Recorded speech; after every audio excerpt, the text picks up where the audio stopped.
like initially when the interest in this started, I think it was after some really bad fire events when people start kind of looking for other solutions in other areas. And but there's a whole bunch of romanticism. And I think what first happened is, it was like, oh, Indigenous people used to do this. Like, let's just capture this and like, put it in our own agencies. And Indigenous people were like, heck no, like we're not, we don't support that. Like that's appropriation of our knowledge. And so how can we do it in better ways? And I think that that's what's happening here is that, there's been a lot of learning, I think, by not only parks, but different agencies on what cultural burning is, how it can play a role. And so, yeah, I think that the movement has been pretty exciting. I mean, there's still obviously that danger of appropriation or removing knowledge from the communities where it's intended to be. I think, too, like with parks, that's one of the things that everyone that I've talked to is super adamant about is not putting it into a parks program, but keeping it where we're supporting the nations to basically come into the parks to do the work that they want to do.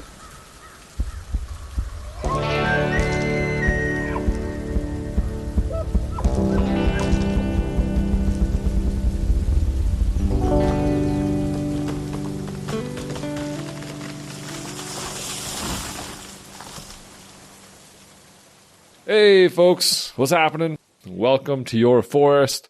My name is Matthew Christoph, and on this podcast, we talk about the environment and the science of sustainability. Now, today's episode is with Amy Cardinal Christianson and Pierre Martel. We're talking about Indigenous fire stewardship and cultural fire as it can be applied on Canadian national parks. Now, the catalyst for all this is that Amy and I, you guys might remember her from a past episode of this or from the Good Fire podcast, which we do together. And if you haven't checked that out, please do. I'm a little bit biased, but I think it's a pretty awesome podcast. But the catalyst for this is that Amy and I are just finishing up releasing the second season of Good Fire. And Amy happened to switch jobs to start working for Parks Canada. She used to work for Natural Resources Canada as a fire researcher.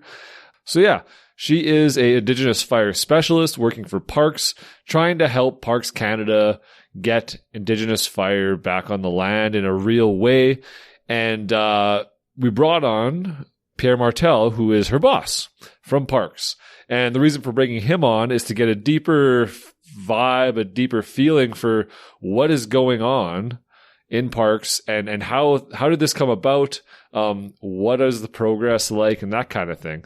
Pierre is a manager of fire management, natural resources management branch for Parks Canada.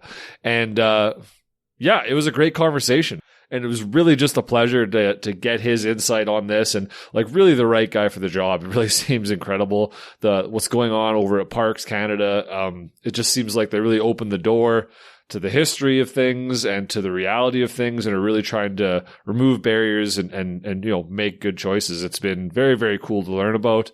I hope you all like it. I enjoyed it thoroughly. It's one of those kind of good news stories where you just see big, government organization like Parks Canada making huge strides in what I think is an incredible direction. So very cool. Sponsors for this episode, West Fraser is the number one sponsor for 2022. And without them, this would not be possible. So thank you, West Fraser. Green Lake Forestry, also, they have been with me since the beginning. I cannot thank them enough for their support. Wouldn't be possible without them. Thank you. Damaged Timber is another sponsor. Go to damagetimber.com and put in Your Forest 10 at checkout to get 10% off. And you can learn what Damaged Timber is all about. They put damaged timber in your home. Finally, we have a partnership now with Forest Proud. They are our nonprofit organization out of the States, promoting forests as forest and forest as climate solutions. And thank you, Forest Proud, for helping me out.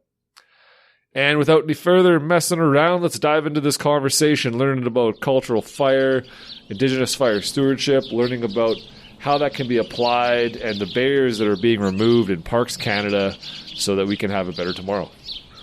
Here we go.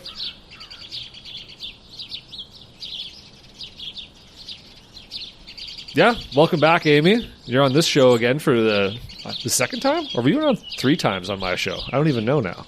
Yeah, I don't know. I'm a regular. We've done too much recording together. I can't remember anymore. But so yeah, Amy's back. And we also have another person, Pierre Martel from Natural Resources Canada, the parks. Or, No. Redo. I don't usually do that. Yeah. I used to be with Natural Resources Canada, but you're with Natural Resources Canada. Yeah. I don't know. You're with the federal government. You're with Parks Canada. That's the thing. Yeah. So I won't redo. I'll just leave it in. It makes it simple. So yeah. First of all, we're just going to get both of you to introduce yourself. And Pierre, or actually, I'll start with Amy. Just to take the edge off. Give Pierre an idea of what we're getting up to. And so Amy, why don't you just introduce yourself and what you do and why you do what you do. Okay, cool. So hi everyone, I'm Amy Cardinal Christianson. I'm a Métis woman from Treaty 8 territory, so northern Alberta. And I currently live in Treaty 6, which is central Alberta, near a town called Rocky Mountain House. And my family's the Labakan and Cardinal families. From the Fort McMurray area and Owl River. And so, I was a research scientist with the Canadian Forest Service, but I'm currently on interchange or basically loaned to Parks Canada for the next few years as an Indigenous fire specialist. And I think that's what we're going to talk about today and kind of what that means. And yeah, I'm also a co-host with Matt on the Good Fire podcast. And so all of my work is around Indigenous fire. So supporting nations and bringing fire back in terms of cultural burning, but also supporting Indigenous firefighters and looking at how fire impacts Indigenous communities across Canada and how we can improve. Yeah, awesome. And we're gonna dive into a bunch of asking more questions about what that is and provide more context there in a second. Cool. Before we do that, Pierre, do you mind just giving us the lowdown on you? What's your deal? How did you get here? What's your position? Who are you? Why do you do this work? Anything you want to say? You want to tell Sounds us your favorite color? You can do that too. Whatever. Favorite color is purple. I'm Pierre Martel. So I'm the manager for the National Fire Management Program for Parks Canada. And I currently live in Nova Scotia. I've been here for most of the last 20 years. I'm originally from Quebec, currently live in Nova Scotia in Mi'kma'ki, the traditional territory of the Mi'kmaq people, and work from here. I'm lucky. And my background and how I got here is complicated. I'm originally an aquatic person that has morphed into a fire person. It's a long story, so I better not get too much into that. Look, kind of opposites. Yeah, that's good. So what got you into the natural resources sector in general, right? Obviously water or fire, environment related, right? Why and how did you get it? Maybe not how, but why did you get into this, and why do you continue to do this kind of work? Yeah, Pierre, Matt loves long stories, so yeah. Well, I think it helps. Your life history, please. It's good to know more your reason why, right? Why is this important to you? Important enough to you to dedicate your life to it, right? Kind of that kind of thing. So, yeah. Definitely. Yeah, I love nature. I mean, that's the bottom line. I've loved nature my whole life. Big fan. Comes from both of my grandfathers. Not to get into too much details, but one was a farmer and the other one was just a nature lovers, and spent a lot of time with them as a kid, and then just got me into loving natures. And so it was what I wanted to do with my life, protect the environment. It's, the old cliche or whatever, but it's kind of where I went. And so when I went to university, decided that that's what I wanted to do, study natural resources kind of management field. So studied zoology with a minor in forestry, and got into that work after university, various work mostly on the aquatic side, until I joined Parks Canada, and then did project management in active restoration work for both aquatic and forest for a number of years, and that kind of led me into the fire realm a little bit more, and here I am today, and just wanted to work for protected areas. It's the most kind of pristine nature we have, and I feel a strong connection with that. Use national parks or protected areas in general. Like whenever I travel around the world, it's the number one thing that I want to see and do. And so it's kind of a dream come true to work for Parks Canada for sure, from my perspective. Nice. Awesome. Thanks, Pierre. So, we're gonna dive into the whole point of this conversation is to talk about cultural burning and parks and how these two things come together, right? So we're going to get there. First of all, I think we need to get Amy, if you don't mind, can you just define cultural fire and maybe provide some context around history and the importance of it, however you want to do it. This is your job. You do this every day. So, okay, I'll start my usual spiel.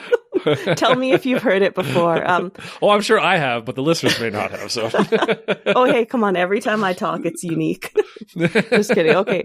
So, cultural burning has been used by Indigenous nations across Canada for millennia to basically steward the landscape. And the main reason for burning is to basically promote resources that can be used for cultural objectives.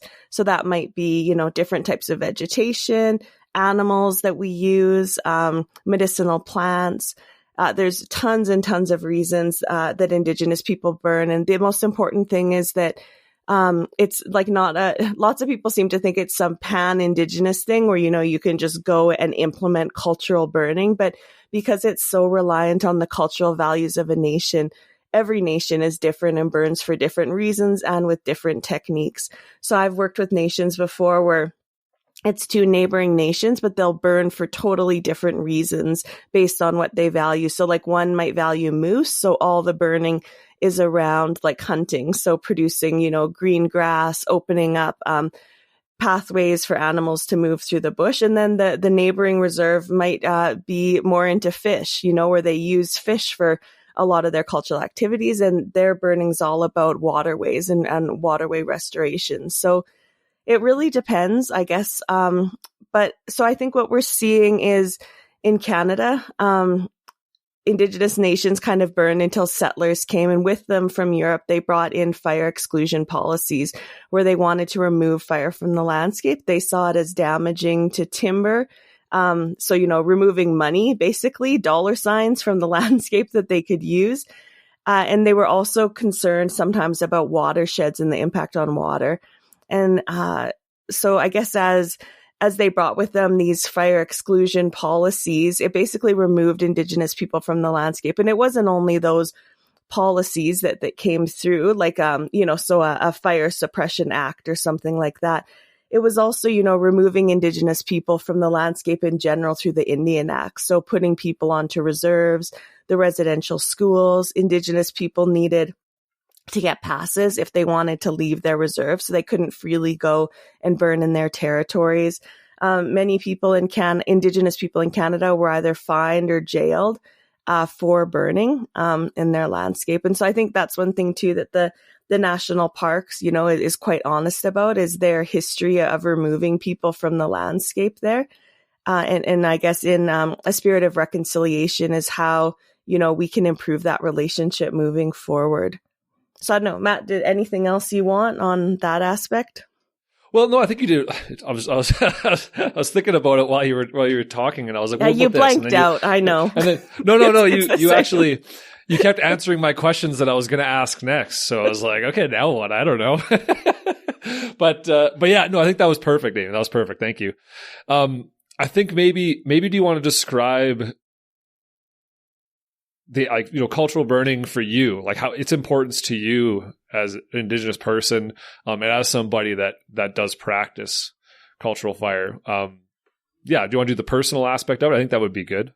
Okay, sure. Yep. So, my family, like I said, is from the north. So they were trappers and would have used fire to kind of keep their trap lines open and promote different fur-bearing species and I think a lot for berries.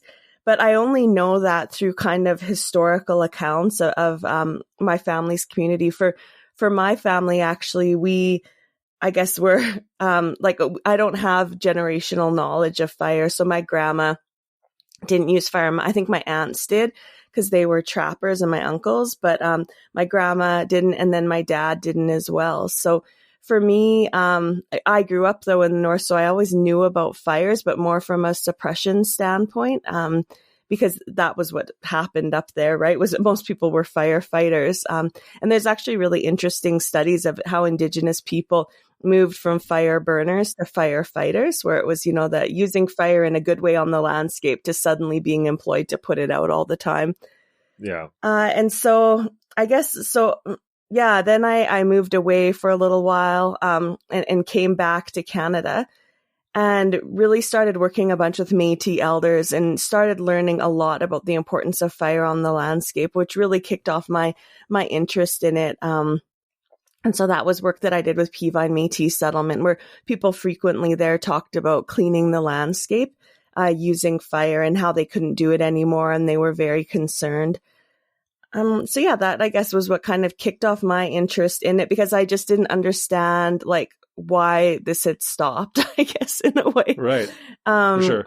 Yeah. And so for me, it's not only been a learning, academic type learning, but also a bunch of personal learning about my family, where we come from and how we used to, the environment was more of a relation for us or a relative. Right. There's something came up in my mind when you were talking, something I haven't asked you before.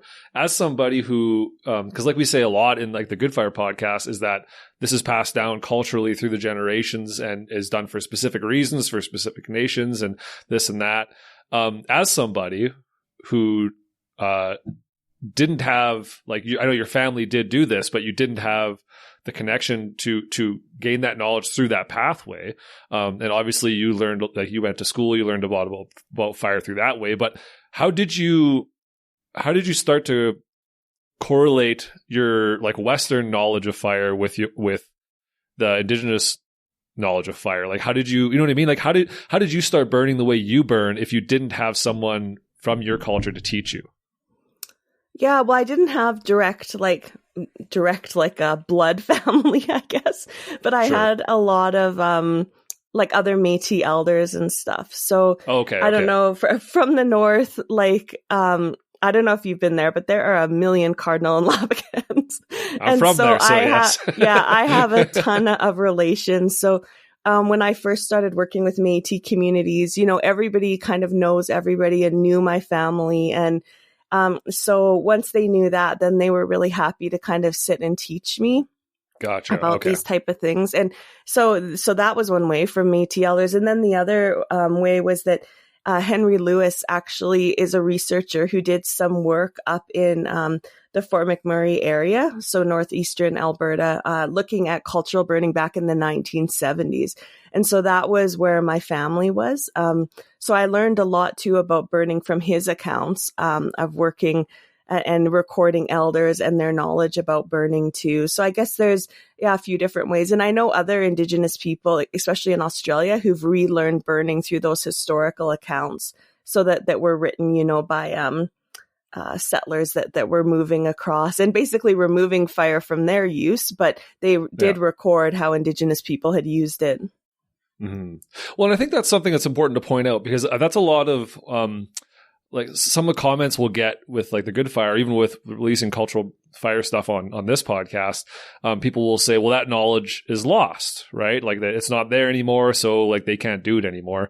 But your example is a perfect example of how it's not lost. It may be lost in specific areas, but it does not mean it can't be revived, right? The cultural depth is still there. And I was curious about that aspect, right? Of the rejuvenation of fire in places where maybe that knowledge, history has been forgotten, or however you want to put it, right? So, and I think as we move east to west across Canada, we see that, right? Where Pierre is, there's been a much longer history of colonization than in, say, British Columbia or Alberta. And so really they're even more removed from their fire, cultural burning practices historically, but at the same time, there's a lot of knowledge in Mi'kmaq communities about burning, and how they used fire on the landscape still. And so even though, people were removed from applying it to the landscape, there were still the stories and other things that were passed on from elders to different community members. And so a lot of it is just like, I think too, as Indigenous people that want to get back into cultural burning, we realize that that is an issue, right? There's not like hundreds of fire keepers across Canada that could easily go and start burning the landscape, right? So there are fire keepers. And so what we need to do is train other Indigenous people. So be able to have those fire keepers train others. And that's what we're seeing in Australia. What they've really done is a huge training program for training youth about cultural burning. I mean, in the Good Fire podcast, Victor talks about that in detail in an upcoming episode. Yeah. If you want to go some real self-promotion. Yeah, if you want to go real deep, if you want a lot more, in-depth political, cultural, racism dive into cultural burning, you can listen to the Good Fire podcast. There'll be 20 episodes out at some point here, so lots of topics, and it goes deep. So yeah, 20 plus hours, probably closer to 30 hours of conversations to be had for those that are really interested. And with not only Canada too, we should say. All over our the place, last episode that came out was Zimbabwe. So I'd say mostly not Canada, actually. It's mostly Australia and the States and a little bit of Canada. Yeah. But so okay, I have one more question, I think, for people that are maybe unfamiliar with this concept of cultural fire. How do you describe the difference between prescribed fire and cultural fire? Because I think that's something where a lot of folks that are new to this concept, or maybe even in the fire world but are unfamiliar with cultural burning, might think, well, if we do prescribed fire, that's taking the space of cultural burning, so we're okay, right? How do you explain the differences and why it's important to have cultural burning, not just prescribed fire? Yeah, so I think the two are often conflated. So lots of times, especially in media or other things, you'll hear prescribed burning and cultural burning just used interchangeably, and really they are very distinct things. And that's one thing that I really like about Parks Canada approach, is that they view them totally separate. So that's one thing that I really value about the agency here.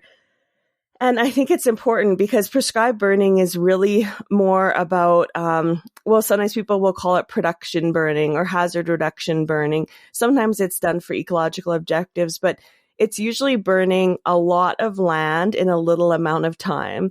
And so lots of times you'll get like aerial ignitions, which I always bug the Parks Canada guys about. That they're applying fire to the landscape through a helicopter. But anyways, it's a lot of fun though. It is, and it makes great pictures too. And so, and so what you're lots of times doing is almost getting or replicating a crown fire kind of on the landscape, or a higher intensity burn. Whereas cultural burning, like I said before, it's really about achieving cultural objectives. And it's not only about fire, it's about the community that surrounds that fire, right? So elders come, youth come, children come to the fires, and it's always done at really low intensity or low risk times of the year. So generally in Alberta, where I'm from, that's early spring or late fall, usually around the snowfall. And it's usually applying very low intensity fire in very slow ways on the landscape. So it can take a lot of time to burn like just a little acreage. And one elder, Roland Duquette from northern Saskatchewan, he describes it as like setting fire that you can walk beside. And I always thought that was a beautiful description of cultural burning, because really it's like putting a relative or like a spirit on the ground, right, to clean and help us. And so I think that's really where it differs. So lots of times, like the sounds of fire is so different, right? Like on a prescribed fire, you have the radio traffic, the aviation noise, all those types of things. Whereas in a cultural burn, it's children laughing and stuff, right? And there's an elder from Australia who talks about that's one of the biggest things with removing cultural burning from the landscape, is that it basically removed the sound of children laughing from the trees. And so, it's just getting that point of that you're basically stripping people of going out on the landscape and using fire in good ways. Yeah.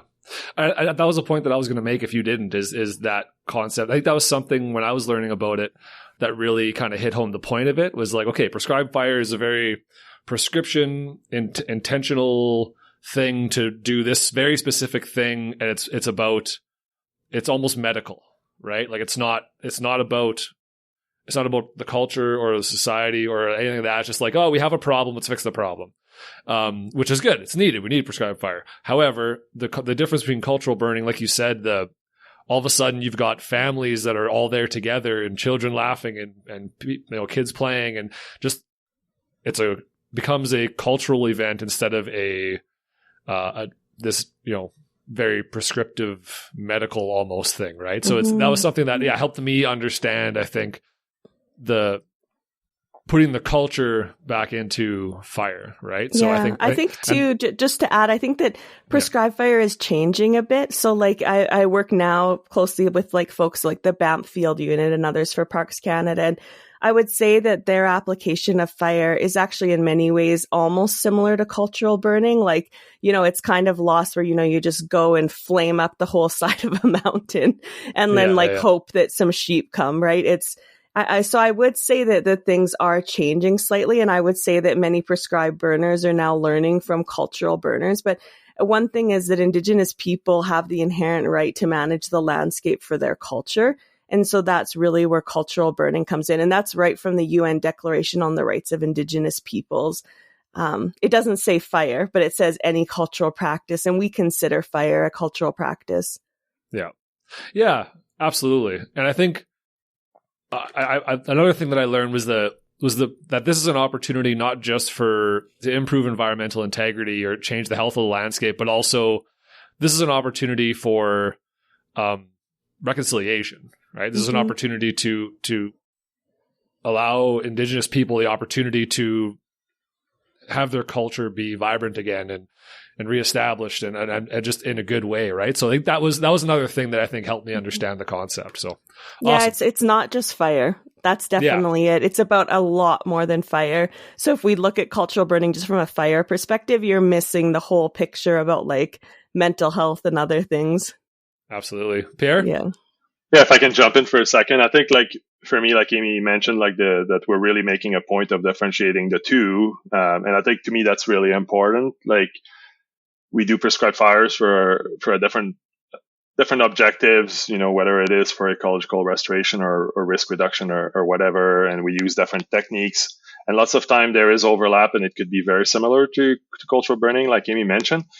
But I think it's important with Indigenous reconciliation that we don't, as agency personnel, set up, how is cultural burning going to be done and for what reasons and all of those things. And so my goal is to remove as many barriers as I can, open the door, and that's critical. And if you frame them as the same thing, then it really sets that the wrong way, in my opinion. Like it's really important that it's set as two separate things so that it's really clear that it's not for us as agency people to define what cultural burning is and how it's going to get done, and that the door is truly open for Indigenous partners to come in and do that.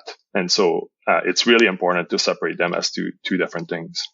Yeah. Awesome. And one really common thing with agencies, so a nation will say like, oh, we want to start doing cultural burns. And then the agency will say, okay, yeah, we'll do that for you. Like, we'll just come in. But they're missing the whole point, right? It's not about burning acres. It's about, the people being able to use their cultural practices on the landscape again. Yeah, just unaware of what it means. Yeah. So okay, so diving into this opportunity here with parks, right? So Pierre's my boss now. Yeah, don't say anything too wild and crazy, Amy. I know, this is weird now. So I did actually want to first ask Amy one last question about you getting this job at Parks, and then we're going to jump over to Pierre, and it's going to be Pierre's turn to talk for a while, I think. When you got this opportunity to do this, to jump over and work for Parks, what was your hope? What was your intent? What were you hoping was going to happen with this? Right. So I think like the Canadian Forest Service is doing a super important role with fire and cultural fire and supporting Indigenous nations. But the Canadian Forest Service is a research agency. So we're, where we basically, everyone there does research, but we have no land base or anything. And I've always, Pierre and I have been friends for quite a while now. We've sat on some different committees together and always really had, I think, similar ideas and values. And so I've always admired Parks Canada as probably the most progressive fire agency in Canada. They've been prescribed burning a long time, and even their values around their objectives around Indigenous people and reconciliation as well. So talking to Pierre about, his hopes for the fire program, I really saw it as an opportunity to actually, put into place some policies and things that can actually get cultural burning on the land. So, it's hard as a researcher or, someone who advises, because you're constantly advising and providing advice, but lots of times it's frustrating because you don't feel listened to. Yeah. I mean, I'm sure any researcher, like a climate change researcher or anything, would have that similar complaint. So, sure. So yeah, that was one of the reasons. And for me also, it was an opportunity to get into, well, first of all, Pierre's team is fantastic too. And so I already probably 50% of my projects were with parks already. So in that way, it's been quite an easy shift. Nice. And yeah, it was just an opportunity really for me to also get I don't want to call it practical experience, but to actually be around folks who are in that operational side of fire and to see kind of the challenges and other things that come up for them. There's nothing worse than being an academic, right, who's never been on a fire. Although I have. Right. Yeah. But, to gain more experience in that, I think is super important. So when we're making recommendations and other things, there's nothing worse than, academics making recommendations and you're just wow, they've never actually experienced that in real life. They've never done this. Yeah. Yes. Clearly they've been in their office this whole time. Yeah. So chance to get your hands dirty and do something. That's awesome. That's very cool. Okay. So Pierre, going to you. Sounds like with Parks Canada, the concept of cultural burning has been on the radar for a while. How long do you think that this is I know this is something that, according to Amy, what I've heard through her is that it's really only becoming well known in the environmental space in the last decade or so. So how long do you think that Parks Canada this has been on their radar and it's something they want to try to become allies in? And then also, what's been your experience learning about cultural fire and that kind of thing? How has it been for you? For how long it's been on the radar? I mean, overall for Parks Canada, Parks Canada switch from being a suppression agency similar to the other agencies to being more of a fire management agencies in the early 90s. There was a program-wide review that was called Keepers of the Flame in the early 90s that led to really there was already prescribed fire implementation in Parks Canada, but it really changed the mindset to switching to manage actual wildfires differently so that they can play their role on the landscape and really increase the implementation of prescribed fire. So that dates from the early 90s, really from a program level kind of significant shift. Right. So since then, it's been kind of a work in process. And through that, I don't have the whole history with that. I'm not that old, I guess. But we don't need that. But I think prescribed fire has been regularly linked to cultural burning and all those things. For whether that's right or wrong, it's definitely debatable, I would say. But some of the intent with prescribed fire was to bring fire back to the landscape. In some ways, it is similar to how it used to be done in the past, pre-colonization or removing Indigenous people from the national parks when the parks were established. So I think there's a strong link there. In terms of really wanting to bring back cultural burning, that's more recent. And opening that door, removing barriers, and really trying to make headway with that is much more recent, the last 10 years, in line with the federal government and really wanting to make significant, and meaningful strides with Indigenous reconciliation. That kind of make sense. Yeah. I've only been in charge of the program for the last 3.5 years now, I think, or so. So my imprint on it is more recent, and it's a strong objective of mine for both personal and professional reason, and really wanted to see it happen. Right. Awesome. So for you, did learning about, I know for me, like learning about cultural burning really changed, and just really Indigenous ways of knowing actually, really started to change the way I thought about environmental management and the way I thought about land management, fire management, all that kind of stuff. Maybe do you want to talk about that for yourself? Like how has your journey been into learning about this concept and then being in a position to actually make some headway in this area? Yeah, I'd say it goes beyond fire for me. Like I have a personal history with that. My ex-wife, the mother of my two amazing girls, is Mi'kmaq. I've learned a ton from her over the years. And just generally speaking, in terms of the influence of Indigenous people, or Mi'kmaq people in this case, on the landscape that they used to have, and the impact of colonization and how it's removed that role on the landscape and in our ecosystems, and more specifically in our national parks, is kind of a longer history for me, for sure, beyond fire. Yeah. And then, as I got into fire, then there was a bit of a natural fit there in my thinking and in my interest in learning more about cultural burning. And I think it's important for me that within the purview of my work that I do what I can for Indigenous reconciliation. And so cultural burning is kind of a piece of that. There's a lot more on the Indigenous reconciliation front that we can do in fire management, but like in the cultural burning side is a kind of a big key piece for sure. Awesome.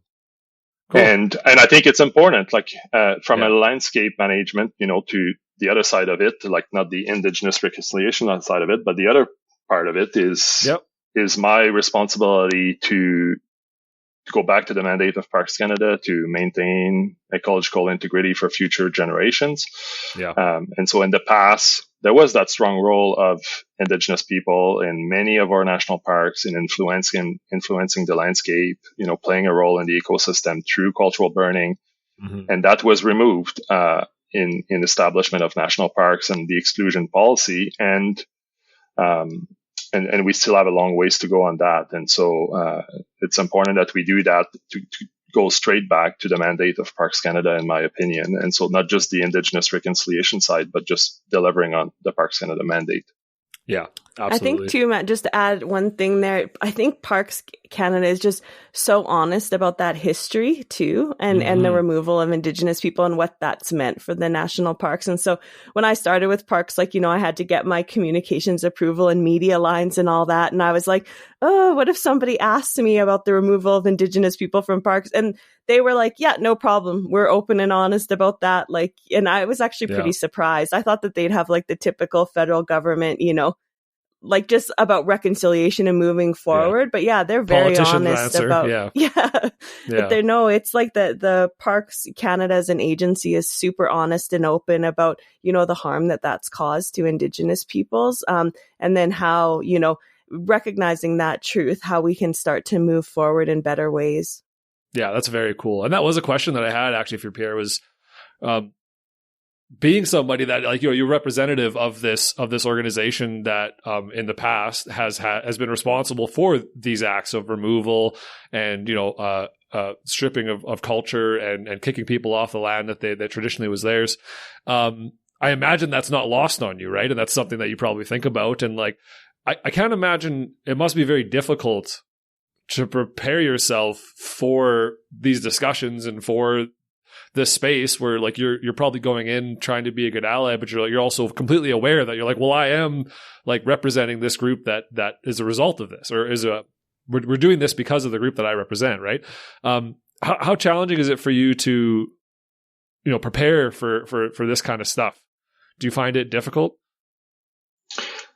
I find it a little bit difficult for sure. I mean, lots of times it's not easy conversations, but I think, in line with what Amy was just saying, I think recognizing the harms that we did in the past with policies and et cetera is important. And then doing whatever we can to improve in the future and fix that. And for me, like I said, I've got two amazing Mi'kmaq daughter, and I feel a personal need that I owe it to them to do whatever I can to improve things so that the future for them is different and better. And friends like Amy and others. So I think it's important, and I feel very strongly that I need to do whatever I can within my work to do my part with all of that. But it is difficult to prepare for sure, and it's difficult conversations. But I think it's important conversations that all Canadian needs to have, like everyone needs to have, and we need to be comfortable to talk about this and improve understanding and make progress for the future, for a better future for all of us. Mm-hmm. Yeah, absolutely. I know like my journey of this cultural fire thing has been started with Amy and with Good Fire, with the Good Fire podcast. And yeah, like there was definitely times when we're recording where I found myself kind of like cringing or like not like thinking like that, well, that doesn't make any sense. And like it was definitely like a learning experience where I had to remove myself from the context of my life and then try to, place myself into their perspective. And then all of a sudden everything makes sense. And you're like, oh, you're right. If I had a different cultural perspective, that's totally true. Right. But because of my Western culture, you have a hard time seeing other perspectives. Right.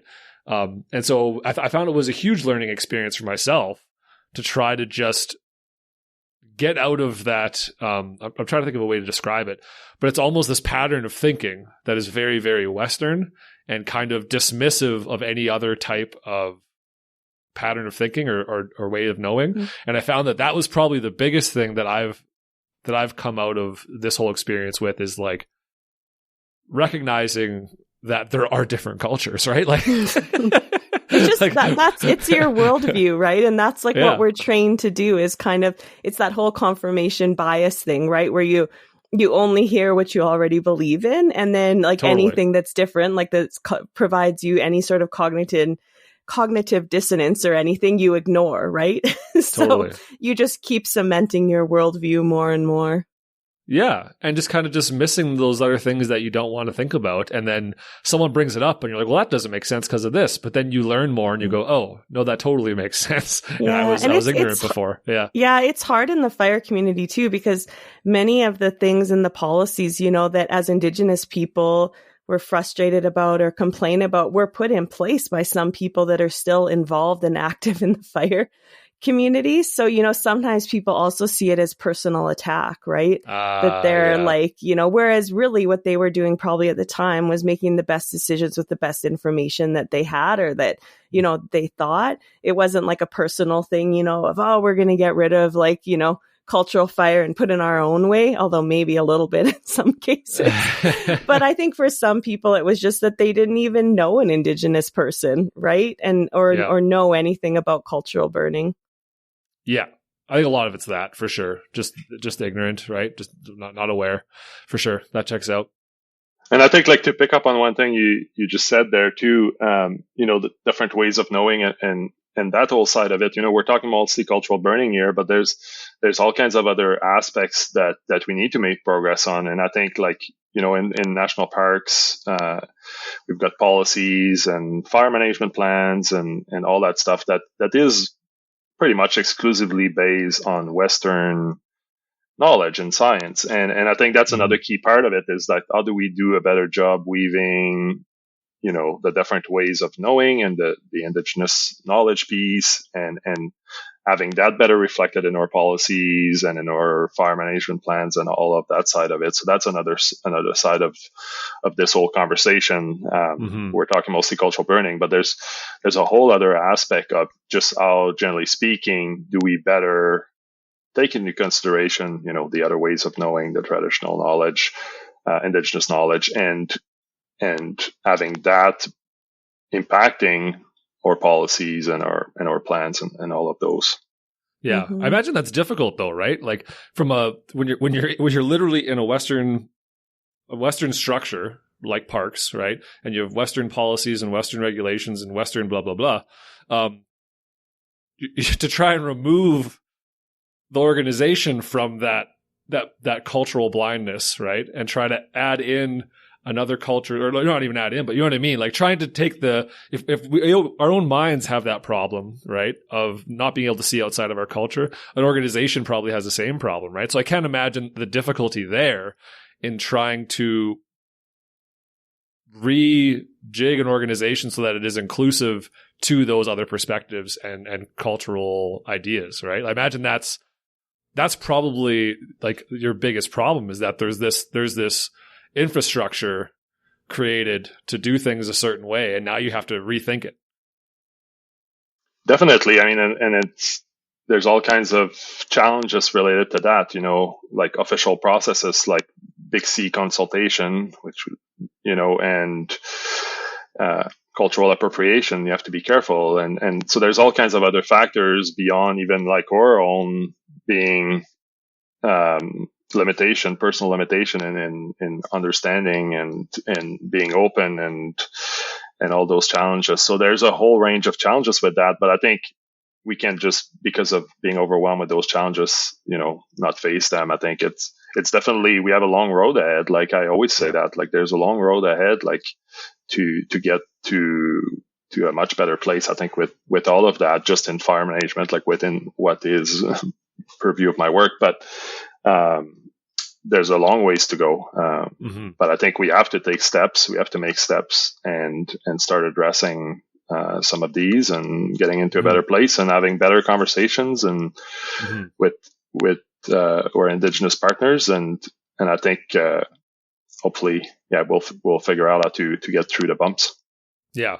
One thing too, Matt, that's difficult is like for the national parks and like Indigenous protected conservation areas, like IPCAs, it's not, like you just go and consult with one nation, right? Like many of the parks or the field units have, I don't know, it's sometimes between like 15 and 25 different Indigenous nations that have territorial claims to that national park.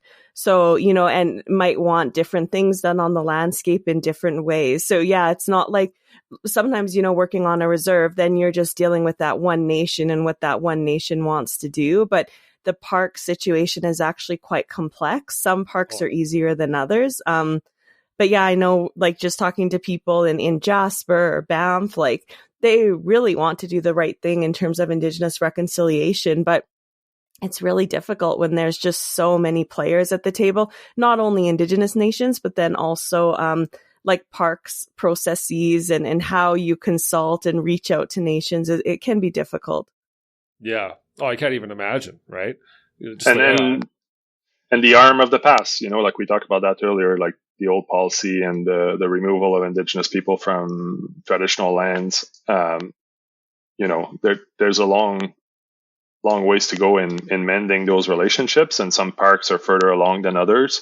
Some national parks, the relationships are much, much better, and it's going to take time to mend those relationships and then be able to then get into, like specific such as cultural burning. And so depending on which parks, some are much closer to being able to have meaningful on the ground, projects versus others, which are still at the very,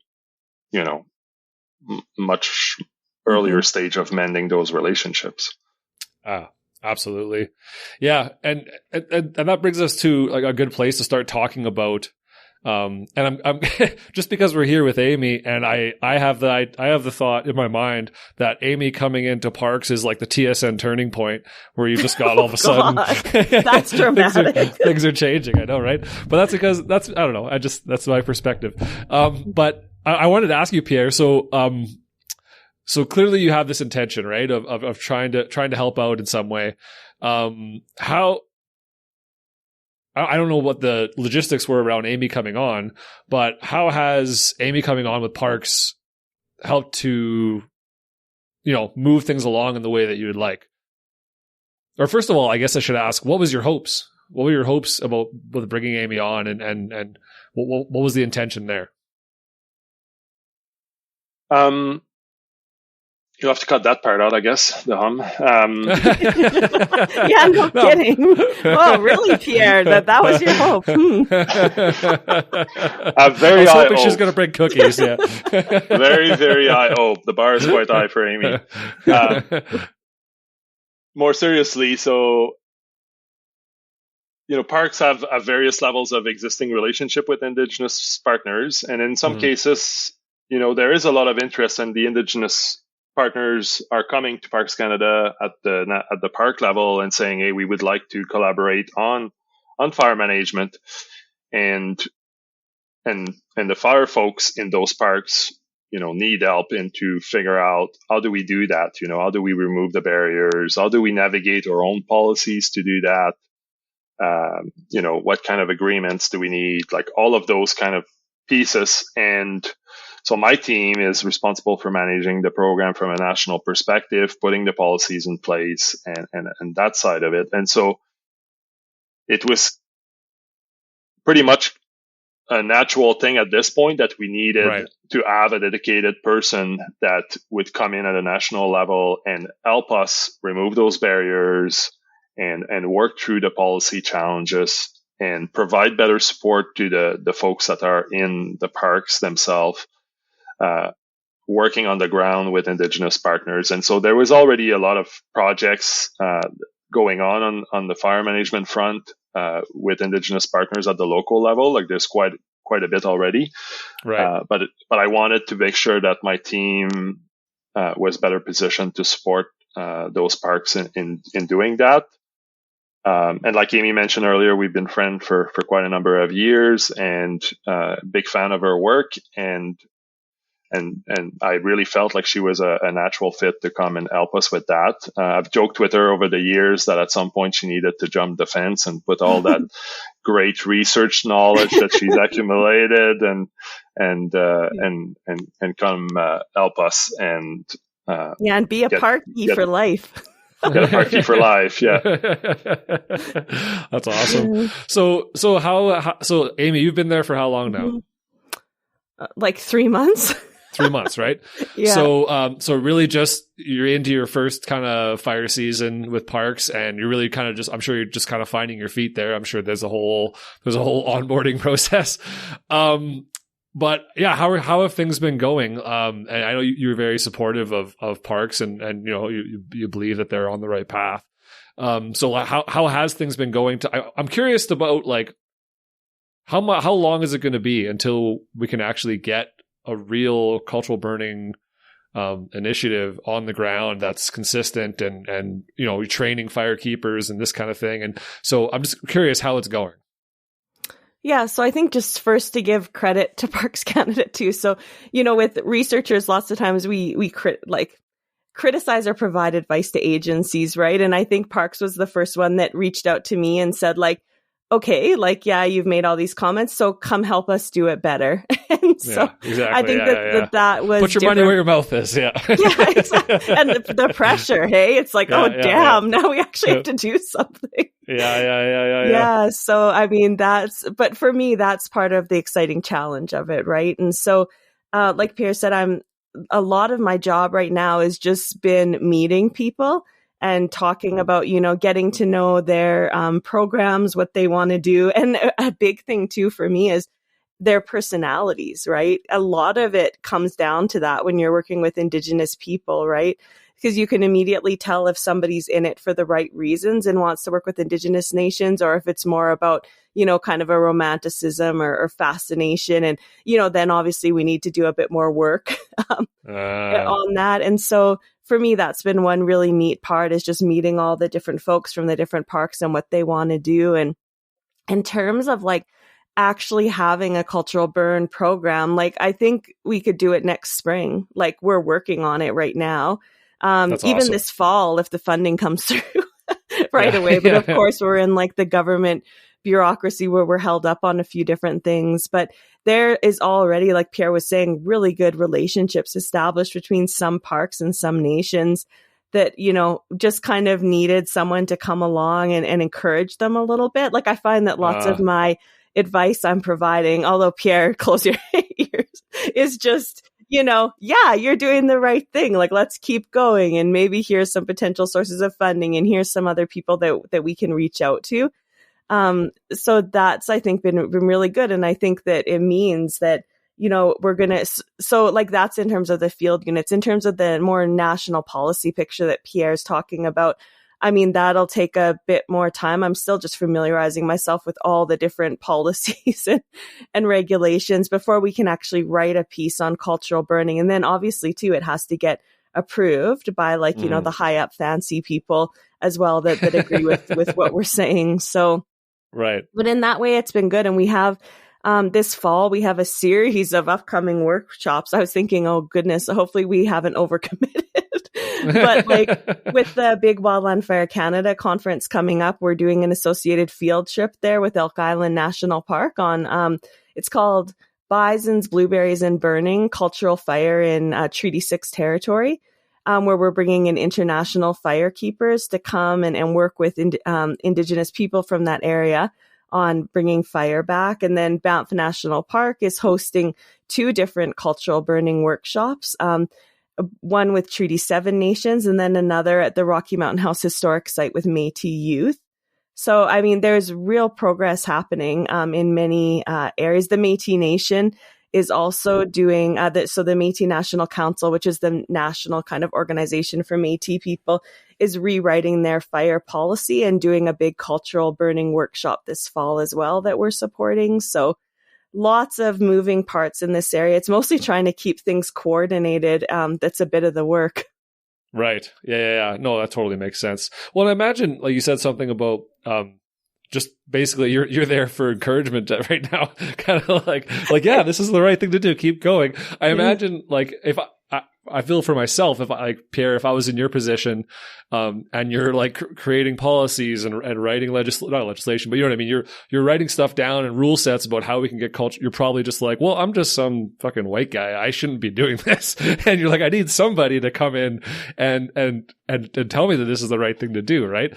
Cause yeah, I feel even when I'm having these conversations, you feel a bit like a fraud, right? You're like, I feel like I'm just this person trying to, so it's challenging, I imagine. So it totally makes sense that you're like, okay, we need somebody here to guide us, give us the okay, tell us that this is the right thing to do and that we're not stepping on some unforeseen right that we're unaware of or whatever, right? Because it's not our world, right? At least for me anyways. It sounds like you have a little bit more of a connection to Indigenous people, obviously, than I do. But yeah, I imagine that in and of itself is yeah, it's a challenging space, right? But it's exciting to see that you guys are obviously making headway.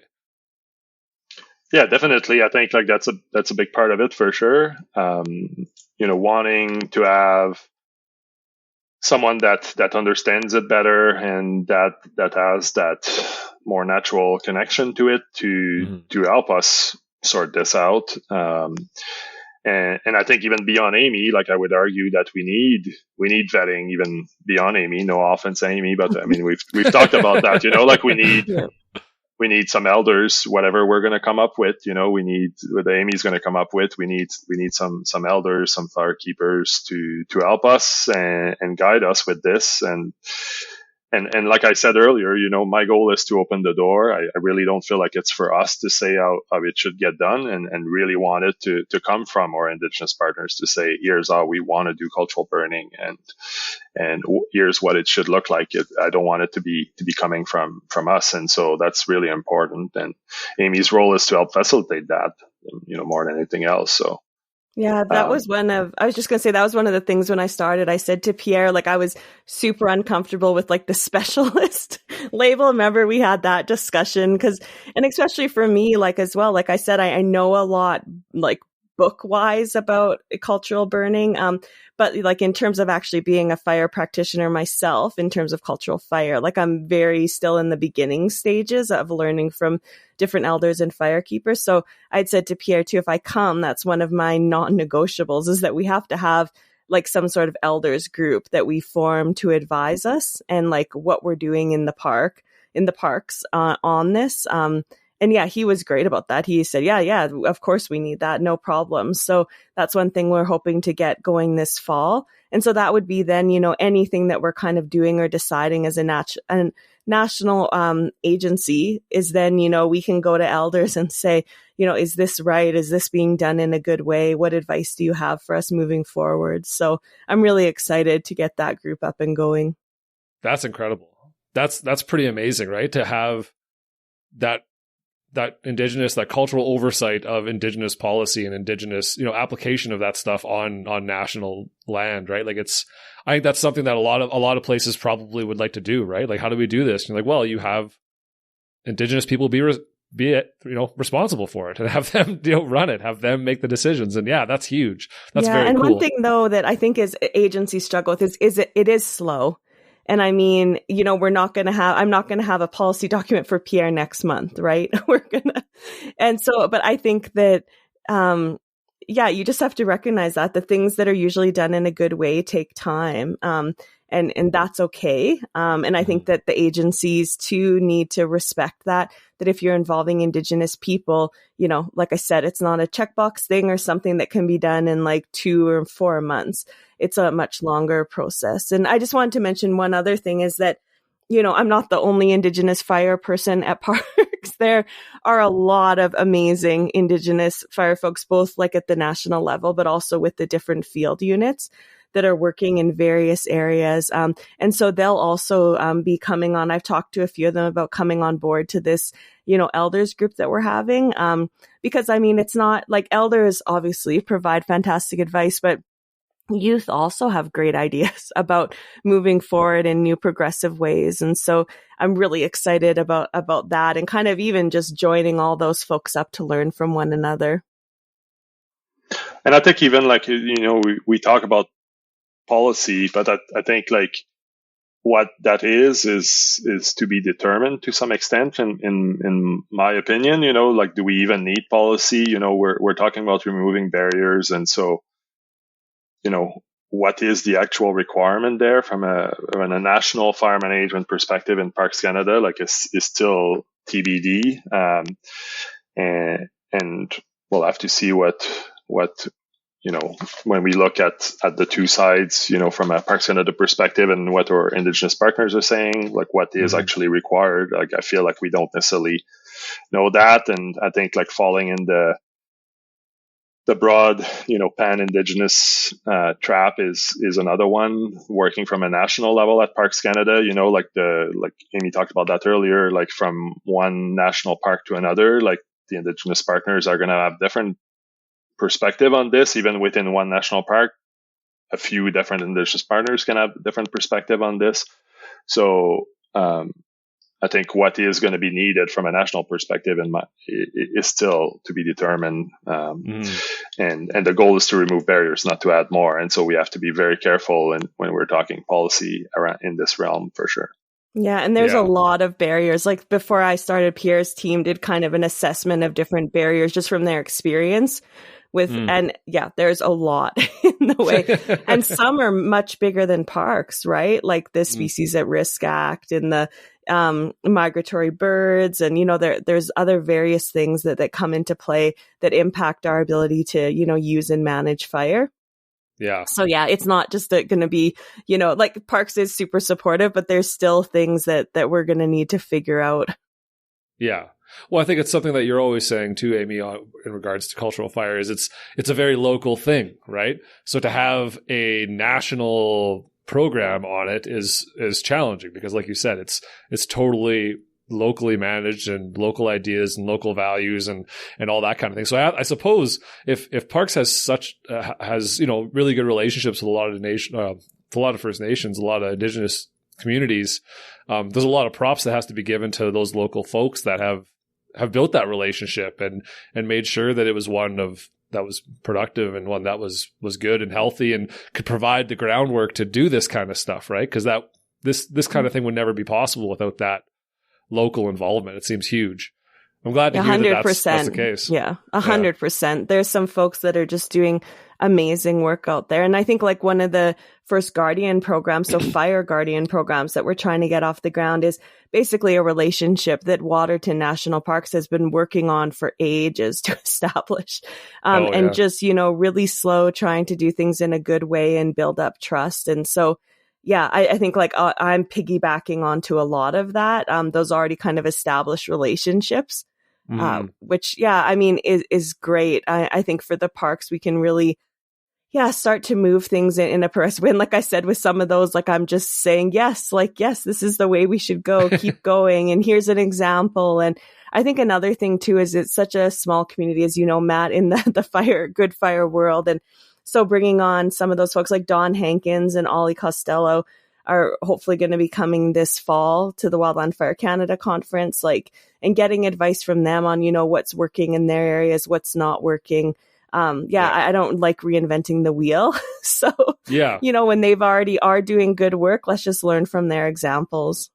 Yeah. Well, especially those folks in Australia with the, I'm blowing Fire Sticks. Fire Sticks Alliance. I was blowing a gasket on that word. But the Fire Sticks Alliance in Australia, they're really ahead of the game, and it seems like, and so why not learn from those people, right? It's huge. Very, very cool. Well, it's exciting to hear that there's real progress happening in Canada around this space, right? Because I feel like when we first started recording, Amy, back in, I think it was end of 2018, we started recording. I felt like there really wasn't any progress at all. Like, there was just a lot of running into barriers, a lot of running into walls, and I'm sure there's still a lot of frustration. I'm sure there's a lot of people that are upset.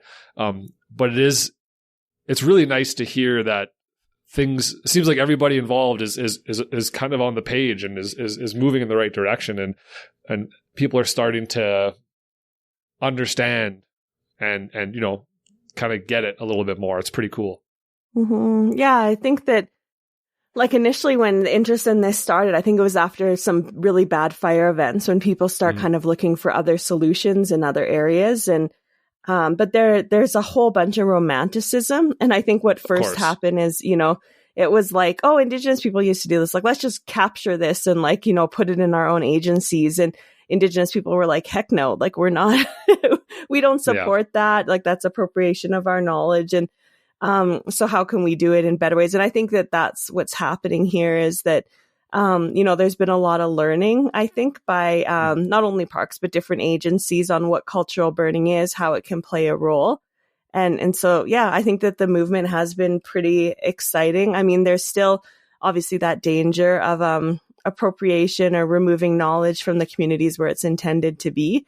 And I think that that's what, myself and this Elders Council and others groups that we're forming are really, trying to protect Indigenous knowledge in those ways. And I think too, with parks, that's one of the things that everyone that I've talked to is super adamant about is not putting it into a parks program, but keeping it where we're supporting the nations to basically come into the parks to do the work that they want to do.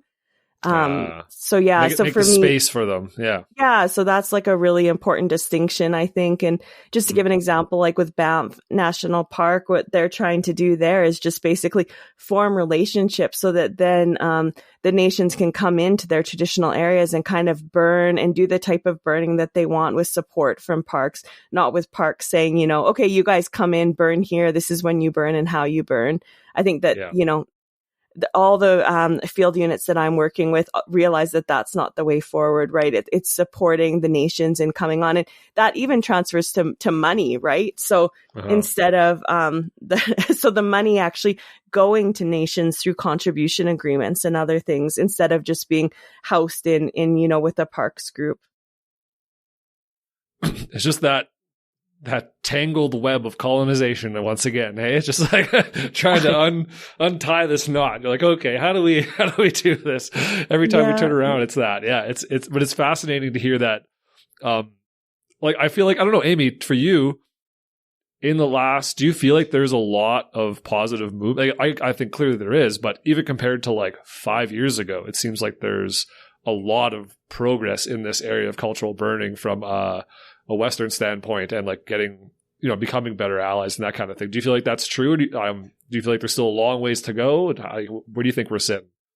Yeah, I mean, I think there's been movement. I think it's good, but I think in the Good Fire podcast, I talk about how there's still, we always want more as Indigenous people, and we want like our inherent right to burn and basically to be able to go and burn with our fire keepers, like we're using their knowledge. And it's difficult because it's still technically Crown land. So not only in the parks, right, but, in the broader provinces and territories. And so how can we get there? And I think, though, what we're really seeing, for me, one of the hopes is through these Indigenous Guardian programs, because I think that in like the Northern Territory of Australia, their fire ranger programs have really made a huge difference. And it's been documented at like reducing carbon emissions, reducing out of control wildfires through the extensive cultural burning practices that they're doing with these fire ranger programs. So I think that's one area that I'm really trying to support through the Indigenous leadership initiatives, is really involved in that as well, and how we can use these fire guardians on the landscape. So I think that those type of things are happening in good ways. Of course, there's, like we just said, barriers in trying to get them off the ground, which is frustrating. But I think right now there's just too much momentum, like very strong groups like Indigenous leadership initiatives and a federal government that's listening to them at the moment. Yeah, at the moment. Yeah, I think like for me, like add on. Yeah, like for me, like if I use the prescribed fire example, like we've been doing prescribed fire significantly in Parks Canada for more than 30 years now, and we still have a lot of barriers even to doing that. And so when you're talking about something new, like, well, it's not new, it's very old, but bringing back something very old into national park, then like it's definitely challenging. And some of the barriers are the same across for both prescribed fire and cultural burning, but some are unique for sure to just cultural burning. And it's going to take time. I think like all we can do is small steps, and it's like there's still barriers we don't even know are there. Like as we take those small steps and start working with partners on specific projects, like the one Amy mentioned in Waterton, for example, then we'll identify even more barriers and more things we have to work through, and then we'll just have to continue to figure out how to get rid of them and open that door as best as we can. And yeah, I think what Pierre said, we haven't yet encountered a barrier that we think is insurmountable. Nice. That's a word, right? Yeah. So that's a word. You're good. Yeah, like we think that we can address all of them. It might take time. But basically it's policies and regulations that people wrote, right? So those can be rewritten. You just need kind of the leadership to be able to rewrite those. And I think like that's where I've really valued Pierre's leadership, is that he sees that he supports cultural fire and Indigenous reconciliation and all these things. And so I think with that type of leadership in place with parks, we can really move. And that's part of why I made the move to parks, is because I think that we can get over these things and really get cultural fire on the ground. I think it's kind of our first best hope in Canada. And then for me, what that means is then, that other agencies and other groups can see successful cultural fire programs, and it might make barriers easier to remove for them, because they'll realize, that Indigenous people aren't going to burn down the countryside or something if they're suddenly allowed to use fire. Yeah, there's always that fear. No matter who I turn to, lots of people, I get responses like, yeah, I listened to that Good Fire episode you just released, and like, what do you honestly think? And I'm like, well, I think it's hard to understand as a Western person, and I think it takes time. But I think there is that fear, and there is that all that kind of stuff, because it's there. You don't see it as the authority, right? Like, well, no, let the authorities do the thing. And it's like, well, Indigenous people also have that authority. We're just not aware of it. Yeah, it's interesting. But you make a good point, though, I feel like this is like almost like a stepping stone for you, Amy. In 10 years' time, you're going to be jumping to working directly for the feds and rejigging federal policy. It's going to be, I'm looking forward to watching that happen. Me? Oh God, no. I think I'm going to retire early. Well, you just had a kid. You got at least another, 16 years of work before you can retire. So unless you got a lot of money hidden away somewhere, I started don't know late about. too because of my PhD. That happens when you go to post-secondary for 15 years. Yeah. But yeah, it's really, really cool to hear that you guys have walked into this with, like, running into these barriers, and have been able to get over them and have been able to make this space. And like, it just proves that just because it's written down doesn't mean you can't change it, right? Like, it's just change it then. It's fine. Change it. Yeah, a lot of it just comes from that fear, right? And I think, and there is, like, obviously we're seeing such bad fire events. And I mean, even in the national parks, there's been some really devastating fire events that have happened. So I think it does make people nervous to, put fire on the ground. But like a lot of better researchers before me have said, there is no fire option in Canada. You have to have fire on the ground in some capacity. And so the best way is using it at appropriate times in controlled ways with people who are highly knowledgeable about fire. And so that can either be prescribed burners or cultural fire keepers who, have different types of knowledge and learned in different ways, but both know fire and how it should be used on the land. Absolutely. Man, I really like good news stories. Like, it just feels good when you're like, hey, we've got this huge problem and there's this big organization and their government, so that's going to be a pain in the ass. And then there's this and then there's that. But then you hear that there's the right people are in place to just like move this thing along, and it just works. Isn't that fascinating? Like, when you get the right people, things just work. It's nice. It's so good. I love it. You don't get that often.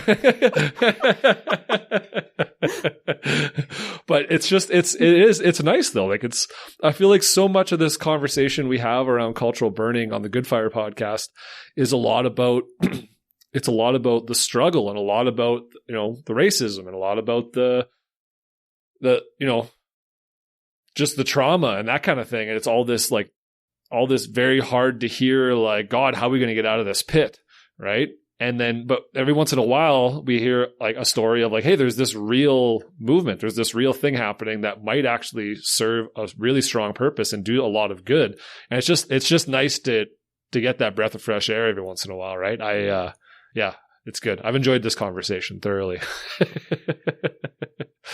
So, do you guys have, Pierre, do you have any kind of final thoughts around anything that we haven't discussed, anything you haven't touched on that you want to add on to this conversation before we check out? I think it's pretty nice to hear, like I said, that you guys it seems like you're on the right track and you're heading the right mind space, and it's going really well. But I want to just open the floor to you to whatever thoughts you might have or advice or whatever you want to say. So it's open.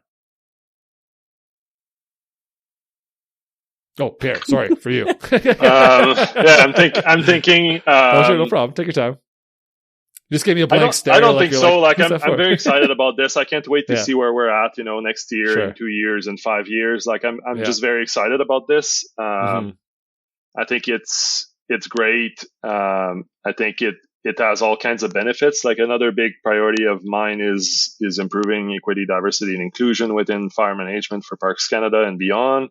Right. And, this touches into that. And so it's going to have all kinds of other effects into, having better relationships with Indigenous partners on fire management. It's going to have other things that we're not even thinking about into benefits into our program as we work more closely together and learn from each other and all that kind of stuff. It's going to hopefully lead to some more Indigenous people wanting to potentially work for Parks Canada in fire management. And maybe when I move on to another job, it's going to be an Indigenous person replacing me. And so all that kind of stuff. So I'm super excited. I can't wait to see where we get in the next few years and the progress we make. I'll leave it at that. That's awesome. Yeah. Thanks, Pierre. Perfect. Amy, any final thoughts? I always like to just leave that blank slate at the end. Anything you want to add? Any interesting anecdotes, funny quips? Oh gosh, that puts the pressure on. Or just no. Like, I feel really good about this. Yeah, I was gonna say no, but then you said funny quips, so I thought I had to think of something. Yeah. Yeah, no, I think that for me, it's just like credit, so yes, I've come on to Parks Canada, whatever, to help promote the cultural burning aspect, but there, like have said a few times, there's already people doing work in this space in parks that have been doing it in such good ways. And so it's just almost bringing like recognition to the work that they've been doing as well. So there's like at the Gulf Islands National Park and Banff and other places where they've really already been kind of pushing and supporting cultural fire. And that's what I think's exciting about it. And so, yeah, it's not like I'm just joining to start, writing the park ship on this or something. There's already really good movement in many places. And I'm just hoping to be able to support that and move it forward. So, and for me too, this opportunity to work and have all these workshops and have so many youth come out is really exciting. Like the one that we're doing in with Elk Island, like there's going to be a bunch of different youth there from across Canada, Indigenous youth that are in fire. And it's really just showing them the possibilities of, what their future could be, like Pierre was saying. I don't know if this is using my influence to get unfair advantage, but you got to hook me up with an invite to that Elk Island thing. I don't know. Are you registered for the conference? No, just kidding. I am not. You've been talking about it for like 6 months and I still haven't registered for it. Yeah. Oh man. But yeah, it sounds, it's like you said, Amy, it does seem like there's been a lot of incredible work at parks, and it seems like you must feel pretty good, Pierre. Like it must feel pretty good, getting into an organization like Parks and being able to make real change like this. Like you must feel, it must be nice, right? To be able to run into these barriers that you think are problematic and be able to change them rather than having them just stand in your way the whole time, right? That must feel really good. Definitely. Like we've got full support from like our senior managements above me. It's the message we get. This needs to happen. Like Amy said, even in our public communication, Parks Canada is quite upfront about the past and where we're trying to go with the future. The creation of new national parks now is done completely differently than it used to be. The cooperation is very different. And I think so. It's, as an organization, we've got really good support. And so it's really helpful when you have that. Like it just makes our work and what we're trying to do here within the realm of fire management much easier because it's much broader within Parks Canada. Yeah. And like Amy said, like just great work is happening on the ground in national parks. And it's been happening for a long time, working with Indigenous partners related to fire management, like maybe it's not, significant cultural burning that's been implemented on the ground yet, but there's a reason why we're here now talking about this is because of those other small steps that have taken place with, Indigenous partners coming and helping us with prescribed fire, coming and doing ceremonies before a prescribed fire, or, coming and evaluating prescribed fire sites with us and providing their input.